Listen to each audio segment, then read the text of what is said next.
About to dive into the market. Are you buying, selling, holding? With Steve Mills and Basil Zemplis. I put 14 million into the market on 14 different shares on Friday. But by Monday afternoon, I was down 1.5 million. Right? Today's market's looking much better. Oh, mate, gee, thanks for the good news. No worries, Jerry. Thanks for taking our call. Breakfast with Steve Mills and Basil Zemplis from 5 till 9 tomorrow on 882 6PR. Or catch up now at 6PR.com.au. Want that car seat repaired and looking like new again without costing you a fortune? See the team at Hillseas. They specialise in all trim repairs. And to make things easier, they provide a mobile service so Hillseas can come to you. Hillseas fix headlights, curb-damaged rims, vehicle dashboards, and they restore any leather accessories. They cover the metro area with prompt service. Head online today to see what Hillseas Trim Repairs can do for you. Visit hillseas.com.au. That's HILLSEEZ. I'll grab a few people I know. We'll mark out some places to go. Jayco's all-new 2020 range has arrived at Caravanland. Whether you want to raise adventurers in your family or try out freedom your way, we have you covered. From camper trailers to motorhomes, your great Aussie adventure starts with Caravanland. Explore the all-new 2020 Jayco RV range today. When we jump in the Jayco. Adventure awaits. Caravanland.com.au. DL6731. City Toyota. Now it's even easier to get a drive-away deal at City Toyota with new online order and collect. Buy your new Toyota online in 10 minutes with personalised assistance, easy hassle-free checkout and all the latest offers at your fingertips. Order and collect your brand new Toyota online now at citytoyota.net.au. City Toyota. We're your number one. DL 12195. Sound connects us to people and to places, like the sound of friendship or the sound of home. Rediscover the sounds you love with Hearing Australia. Take our free online hearing check at hearing.com.au. It takes just 10 minutes and could change your life. Until midnight on 6PR, this is Perth Tonight with Chris Ilsley. Time to catch up with Ben Aylett and talk technology. Of course, Ben Aylett, 1L, 2 T's in Aylett. BenAylett.com is a website. You also know him by his Hawaiian shirts, which he's wearing right now. Good evening. Good evening, Chris. Mate. Yeah. Hang on a sec. I've got to get this right. Wow. We cannot understate this. Yep. We have had the mother of all hacks. I mean, we're talking serious mega bucks in this one. When it comes to ransomware attacks, this is pretty much up there, and it's really, really unique in the amount of money that these criminals are asking. So just to refresh everyone's memory, we've had a report come through today from the West Australian, I think you'll find it, that a quote, a global company with an office in Perth has been attacked by hackers who are demanding a $30 million ransom to unlock its computer system in Australia. So this is affecting Australian operations. They haven't disclosed who the company is. There's been a few guesses out there. I'm not going to sort of get into that. We won't speculate here. I don't want to do speculation. However, feel free to ring the rumour file tomorrow morning. Absolutely, yeah. Look, and the only speculation I'm going to be doing tonight is the sort of nature of the attack. Okay, so when I see a cybercrime organisation holding a business to ransom for $30 million, I'm thinking that these criminals have done their homework. You wouldn't just randomly pick a business, hammer their systems and say $30 million, thanks. No. These guys obviously know who they have compromised, who they've hacked, and this is actually like hands-on keyboards. We've done our research, we've checked their systems out, we've managed to target the right parts and really put the screws on them, and 30 mil, thanks very much. So this most likely gets in through social engineering. Now, those that are not aware, social engineering is when you trick someone into doing something you normally wouldn't do. This is typically done by email or through social media. So they get you to click on a link or download a file or log into a service that looks like what you should be doing, but it actually isn't. What it's doing is collecting your information. So the theory is that the compromise would have first come through as an email. And then once the bad guys got control of that email, they then had control of that inbox, and they could then send out emails to other people within that organisation looking legit. And including things like extensions or links or making requests, and then just generally getting a good feel for the business. What about the systems firewall and the systems management? We've got a pretty good system here, and I think largely the reason for that is because they know there's so much stuff that comes in. Yep. We solicit emails. I solicit emails to this program for anyone who wants to send them. Obviously, people are going to try and send malicious stuff. Yep. The system's pretty good at filtering it out. Yep. But it strikes me that some companies aren't. I've been told by people before that there are people even around Perth who know which businesses have good security and which businesses don't. It's not hard to figure out who is going well with security and who isn't. And all it takes is a couple of funny emails or just some simple tricks to get people to do things they shouldn't be doing, and even just getting on and starting a scan. So there are systems out there. I can set up a laptop that will then go on the internet and it'll start scanning for systems that have got common vulnerabilities open and ready to exploit. Well, I'll say one thing. If you're in business, you probably need to be talking to somebody like Ben. The reason being that it strikes me that businesses, despite the fact that we think they should be, they are not, a lot of them, serious about security. Yep. One of the reasons would be, I'm sorry, it gets back to penny pinching. You look at something and think, I can put this in, set and forget, without realising that these things do need some sort of security. And now's the time to get serious, because otherwise, even if you are penny pinching, you're going to lose a hell of a lot more. Yeah. If somebody drops ransomware in your system and then says, hand over millions of dollars or I'm not unlocking it. Yeah.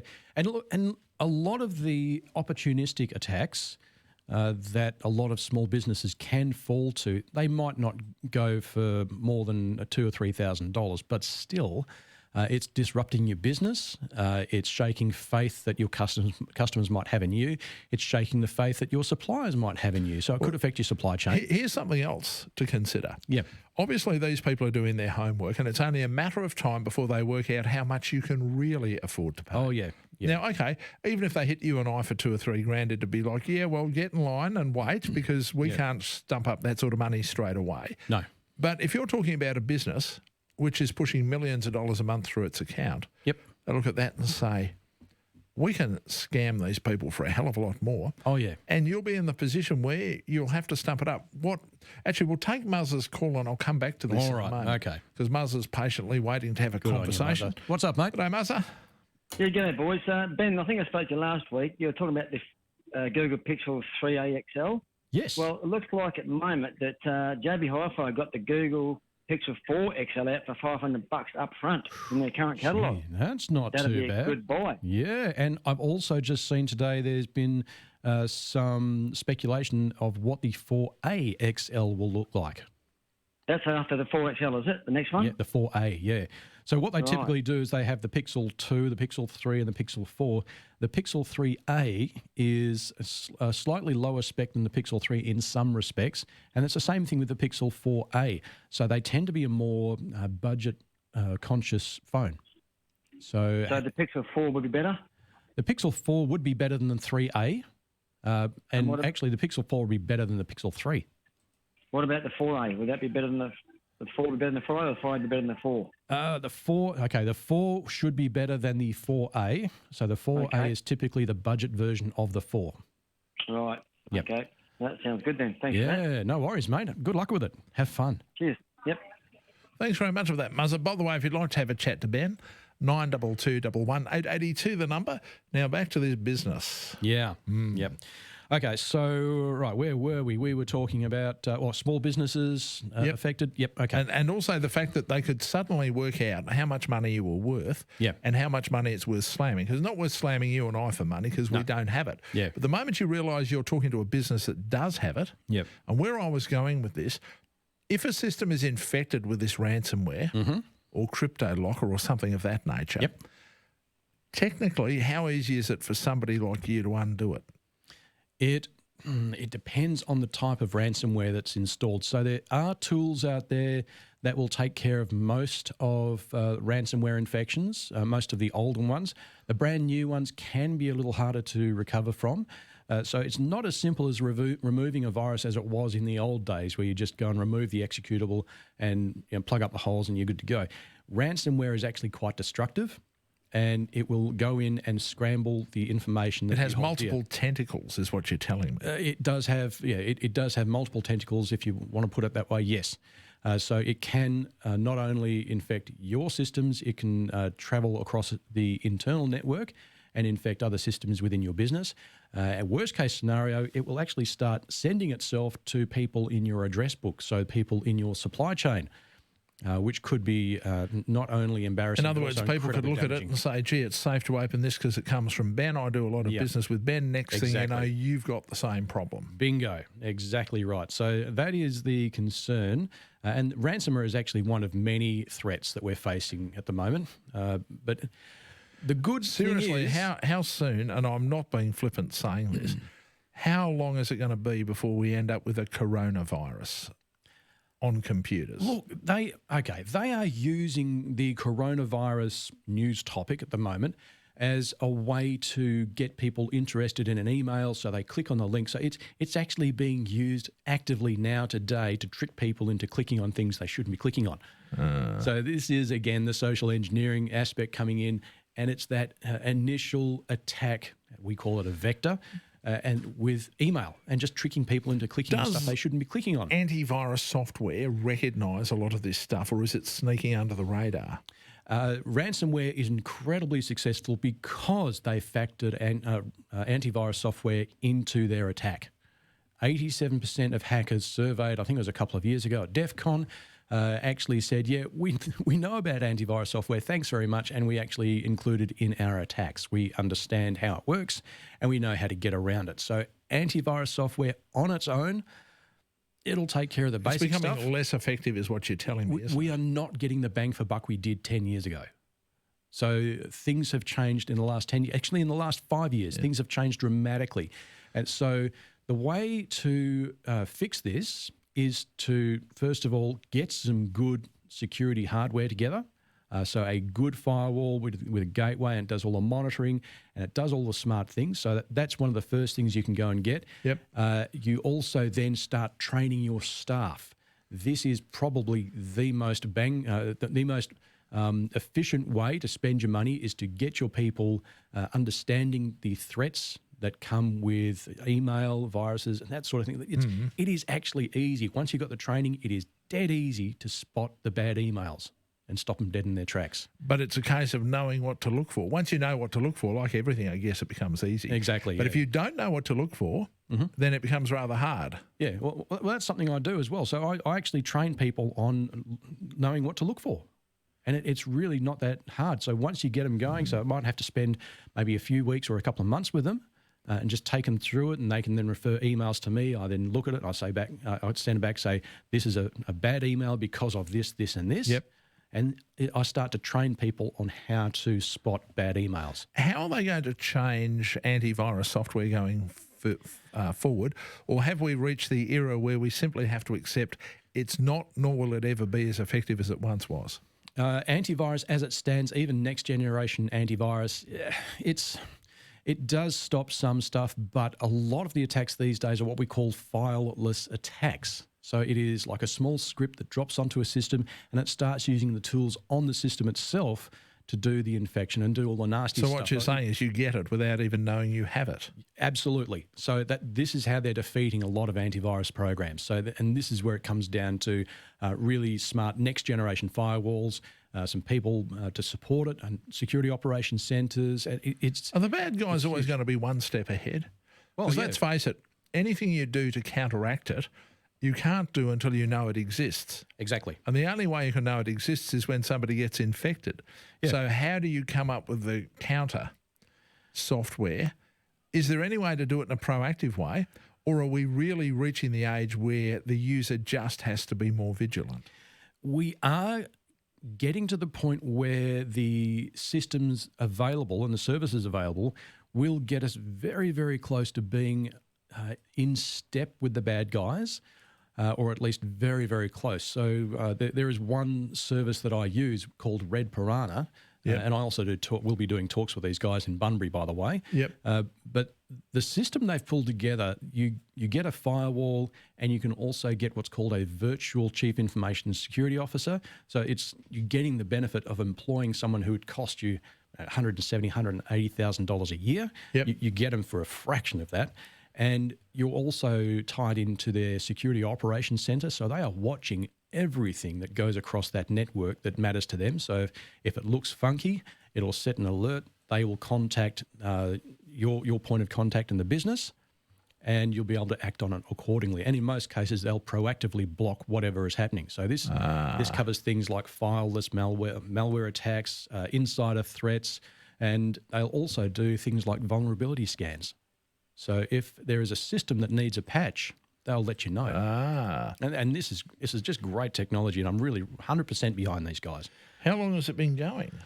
Red Piranha, I think, has been going for at least, I know of the guys for the last couple of years. So they could have been going for more than 2 or 3 years. They act in a lot of this proactive stance because they're actively looking for stuff. Absolutely, yeah. They do have a threat intelligence department. So they're actively monitoring what's going on the network, but they're also watching the dark web. So they're looking out for that criminal chatter that should give them a bit of a heads up about what might be coming down the pipeline in regards to attacks. So, yeah, I've actually partnered with these guys. I like their products so much. I've said, right, okay, I'm in on this. So I'll be getting my own little firewall very soon, I hope. Yeah. Is it a firewall that's going to be effective? Because I know sometimes people argue firewalls can either be not effective or so effective that stuff that you used to get, you now have a hell of a trouble getting it through the firewall, even though it's okay. Yeah, it's looking like it's actually, it's very good, it's well-trained, and we can do, look, there's so many tricks that these devices have. It's just incredible how they're all tied in. So let's say we've got one customer in Sydney, and they have got a firewall appliance from Red Piranha in, and something happens. And the guys at the Network Operations Centre see this, and they say, okay, that's a bad thing. Let's add this to all of the Red Piranha appliances within our entire customer base. So if one person spots a problem, everyone gets the notification, and all of those devices actually start actively locking down that problem. So it is pretty advanced stuff. That's what we like to hear. It's pretty, and you know so what? There definitely are people who are at least keeping up with it, if not getting ahead of it. And best of all, these guys started up in Perth. It's run by a Scarborough boy. Isn't it amazing? Yeah. You know, we had the same thing with IINet until it got taken over by corporates. And that's right. You know, yeah. So I thought somebody described that to me beautifully. Yeah. When IINet was taken over, it was like David Jones became best for less. Yeah, it's so cool. But look, if anyone's interested in finding out more about Red Piranha, please feel free to get in touch with me at benaylett.com. benaylett.com, that's where you'll find all of his contact information. By the way, 1L, 2 T's in Aylett. And if you'd like to have a chat with the man right now, now's a good time. You've got some technical problems, and let's face it, technology may keep us connected for a while if we happen to be housebound. Oh, absolutely. I reckon that's one saving grace. I mean, imagine trying to be quarantined for 2 weeks now with no internet. Well, imagine this. I can't see my grandkids for 2 weeks. Well, you can Skype them. Yes. And you can actually work from home too. And you need technology. You do. Yeah. Mind you, in some cases, you can't work from home. In some cases, yeah. But if you're an office person, or if you're sort of on the road, but you do a lot of your work on the computer, you can do that at home. I would imagine, too, a lot of workplaces are exploring how they could have people working from home if they need to. Yes, they can. They do have to be careful, though, because there are tools out there, but unfortunately some of those tools are being exploited. Once again, benaylett.com, I've got a little heads up on what you should avoid doing if you want to get working at home set up for your business. So beautiful. Go along there. benaylett.com is the website, and 922 118 882 our number. I mean, the rumour file brought it to public attention yesterday. I was unaware of the issue. Be part of the John Hughes rumour file for your chance to win $500 and go in the draw to win a new Mitsubishi ASX from John Hughes. Email rumourfile@6pr.com.au and listen out during breakfast weekdays. Thanks to John Hughes, now over 50 years in Victoria Park. Visit johnhughes.com.au. DL 6061.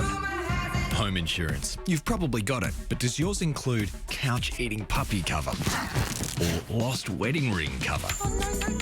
At HBF, we know life is filled with unexpected moments. That's why we offer a home contents policy which can cover you for accidental loss or damage. Get well covered for the unexpected. Get a quote for HBF accidental damage home insurance today. Subject to policy terms and conditions. Insurance issued by Insurance Australia Limited. Consider the PDS at hbf.com.au to see if the policy is right for you. 50 months interest-free now at Harvey Norman. No deposit, no interest with 50 equal monthly payments until May 2024. Get in-store or get online for great deals store-wide. Home appliances and televisions, computers and technology, furniture, bedding and flooring. Minimum finance amount $750. Approved applicants only. Interest applies if you do not comply with terms and conditions. Fees and exclusions apply. See website for details. Limited time only. 50 months interest-free. No deposit, no interest with 50 equal monthly payments until May 2024 at Harvey Norman. Caravan and camping, what better way to explore WA?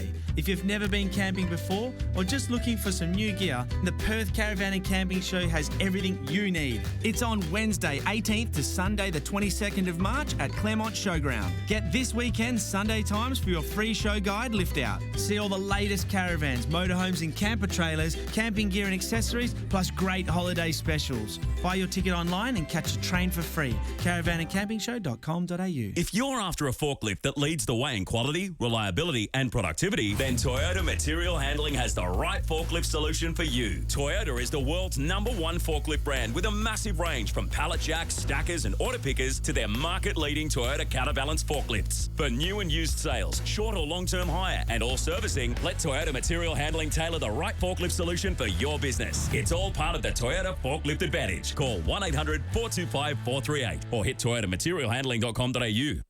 The Camera Electronic Autumn Aspects catalogue is out now and packed with massive deals. Save on top brands including Sony, Olympus, Fujifilm, Nikon, Canon and DJI. Capture the amazing colours of autumn with the best gear at incredible prices. Plus with Zip Money, you can own it now up to 24 months interest-free. Camera Electronic, 230 Stirling Street and 324 Murray Street, Perth. Catalogue online now at cameraelectronic.com.au. We love photography. This is Perth Tonight with Chris Ilsley on 882 6PR. Ben Aylett's here talking technology. BenAylett.com is the website. 1L, 2 T's in Aylett. That's the one. Hello, Nolene. Hi, Ben. I just want to thank you for your help last week. I rang up regarding my NBN box. Right. And you told me to contact the Telecommunications Industry yes. Ombudsman, yes. Our 3 favourite letters. Yeah. Which I did. Yeah. And they came out today and fixed the problem. Well, there you go. So, yeah, otherwise I'd still be sending these little text messages backwards and forwards and 3 hours on the phone, but there's only one downfall. Now, of course, it's connected. All the bills are coming through and they're all overdue. Oh, bugger. Oh, dear. I wonder if you can say my internet was out as a reason for not paying on time. Nah, that's dog eat your homework stuff. Nobody believes it. No, That's a problem, even though it's true. Yeah.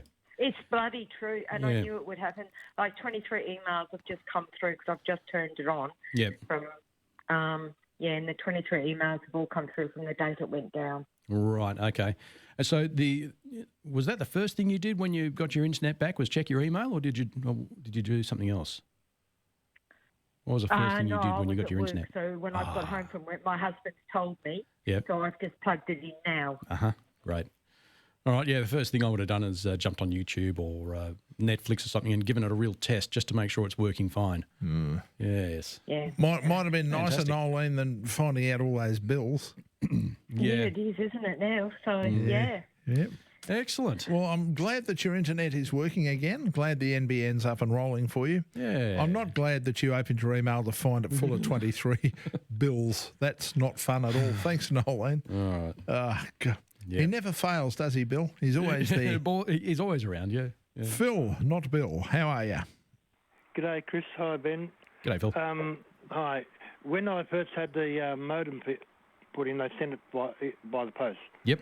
And, well, it didn't come for the first 2 weeks, but I kept on getting a bill for it.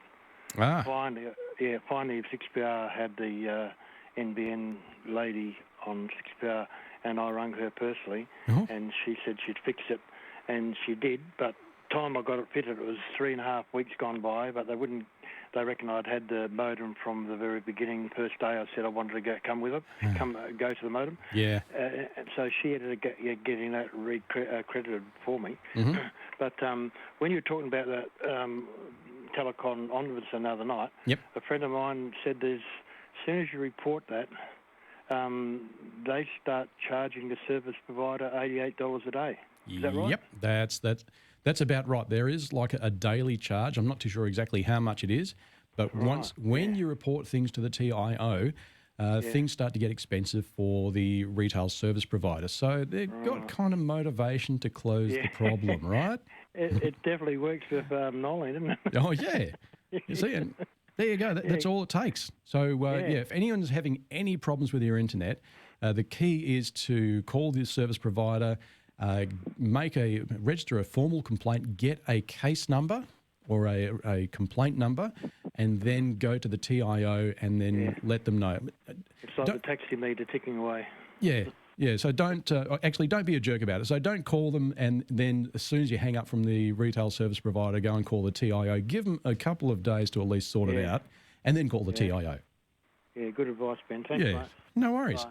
Well, thank you very much for that, Phil. Yeah. Mind you, can get frustrated, though. Well, yes. Because let's face it, they don't go out of their way to make your life harder. No. Yeah, they don't. They don't sit there and say, how can I make this customer's life easy? No, they sit there and say, how can we make it harder?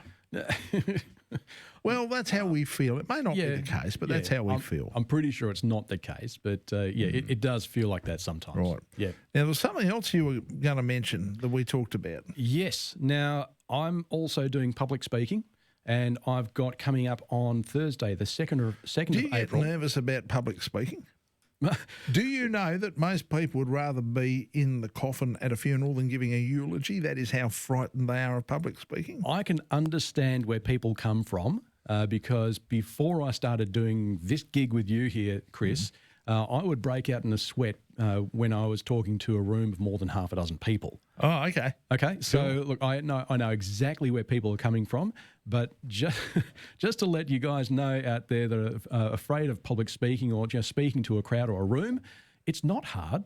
And quite often the people in that room with you are there thinking, I'm glad it's them up there and not me. So everyone there is actually more scared of what you're doing up there. And, it's dead easy. As long as you know what you're talking about. Yeah, well, that's easy. The rest comes easy. They talk about all this computer stuff, and that's fine for you. Yeah. Because you know exactly what you're talking about. Yeah. Okay. And speaking of knowing what I'm talking about, I will be talking at the Crystal Eye Partner Briefing and Networking event. This will be Thursday, 2nd of April 2020 from 2 p.m. to 5 p.m. at the Dolphin Discovery Centre in Bunbury. So any small businesses, and also we want the IT providers to come along as well. So if you're a small IT shop or if you're a managed services provider in Bunbury or servicing clients in Bunbury, come along to the Crystal Eye Partner Briefing and Networking. For more information, just go to redpiranha.net/events. That's redpiranha.net/events. You can't miss that name, Red Piranha. It is a cool name. Only thing you have to do, and this is the only problem, you have to remember how to spell piranha. Yeah. Piranha. That's it. Yes. Piranha. Yeah. Why don't they just say aggressive fish? Red aggressive fish. Yeah. I don't know. It doesn't quite roll off the tongue. Work, does it? No. It's about as subtle as that. So when is that again? It is on Thursday, the 2nd of April. Yep. So it's coming up. So I've got to make sure I've got all my my slides all sorted out from 2 p.m. to 5 p.m. at the Dolphin Discovery Centre in Bunbury. And the other thing is, too, it'd be worth talking to Ben, especially if you run a business and you kind of realise honestly that security is not up to speed because ransomware is out there and they're asking for more dollars. Yep. Mate, we'll have a conversation next week. I will catch you then. By the way, don't forget the website. That's where you'll find all of Ben's contact information. It is benaylett.com. And as we've mentioned many times, there is one L, two T's in Aylett. So the website, benaylett.com.